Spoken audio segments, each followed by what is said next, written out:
പരാജയ ഭീതി മൂലം 2 സീറ്റിൽ മത്സരിക്കുവാൻ ഒരുങ്ങുന്നുവെന്ന ബി.ജെ.പി. ആരോപണത്തിന് പിന്നാലെ മറുപടിയുമായി കേജ്രിവാൾ. 1 സീറ്റിൽ മാത്രമേ മത്സരിക്കുകയുള്ളൂവെന്നും അത് ഡൽഹി സീറ്റ് ആയിരിക്കുമെന്നും കേജ്രിവാൾ വാർത്താ സമ്മേളനത്തിൽ പറഞ്ഞു.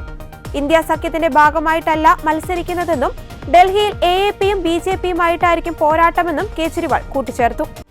2013 മുതൽ ഡൽഹിയെ പ്രതിനിധീകരിക്കുന്ന അരവിന്ദ് കെജ്രിവാൾ ഇത്തവണ 2 മുൻ മുഖ്യമന്ത്രിമാരുടെ മക്കളെയാണ് നേരിടേണ്ടത്.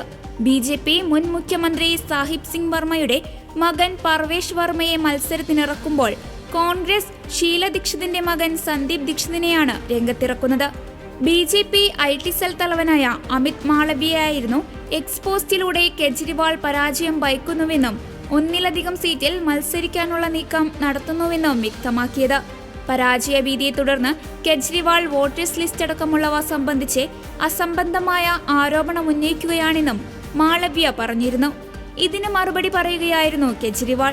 ബി.ജെ.പിയുടെ നേതൃത്വത്തിൽ ഡൽഹിയിലെ വിവിധ മണ്ഡലങ്ങളിൽ നിന്ന് ആം ആദ്മി വോട്ടർമാരുടെ പേരുകൾ കൂട്ടത്തോടെ നീക്കം ചെയ്യാൻ ശ്രമം നടക്കുന്നുവെന്ന് കെജ്രിവാൾ പറഞ്ഞിരുന്നു.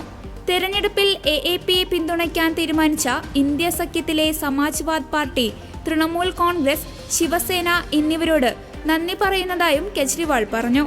അതിനിടെ കഴിഞ്ഞ ദിവസമാണ് ഡൽഹി നിയമസഭാ തെരഞ്ഞെടുപ്പിൽ വ്യാജ വോട്ടുകൾ ചേർക്കാൻ ബി.ജെ.പിയുടെ 7 എം.പിമാർക്ക് പാർട്ടി നിർദ്ദേശം നൽകിയെന്ന് അരവിന്ദ് കെജ്രിവാൾ ആരോപിച്ചത്. ഇക്കാര്യം ചൂണ്ടിക്കാട്ടി മുഖ്യമന്ത്രി അതിഷി സിംഗ് മുഖ്യ തെരഞ്ഞെടുപ്പ് കമ്മീഷണറെ കാണുമെന്നും അദ്ദേഹം ബുധനാഴ്ച എക്സിൽ കുറിച്ചിരുന്നു. നിയമസഭാ തെരഞ്ഞെടുപ്പ് പടിവാതിൽക്കൽ എത്തി നിൽക്കെ ഡൽഹിയിൽ എ.എ.പി. ബി.ജെ.പി. രാഷ്ട്രീയ ഏറ്റുമുട്ടൽ രൂക്ഷമായിരിക്കുകയാണ്. ബി.ജെ.പിക്കെതിരെ രൂക്ഷ വിമർശനങ്ങളാണ് കെജ്രിവാൾ കഴിഞ്ഞ ദിവസങ്ങളിലും ഉയർത്തിയത്. അടുത്ത ഏതാനും ദിവസങ്ങൾക്കുള്ളിൽ ആം ആദ്മി പാർട്ടി നേതാവ് മനീഷ് സിസോദിയയുടെ വീട്ടിൽ CBI റെയ്ഡ് നടത്തുമെന്ന് കഴിഞ്ഞ ദിവസം കെജ്രിവാൾ ആരോപിച്ചിരുന്നു.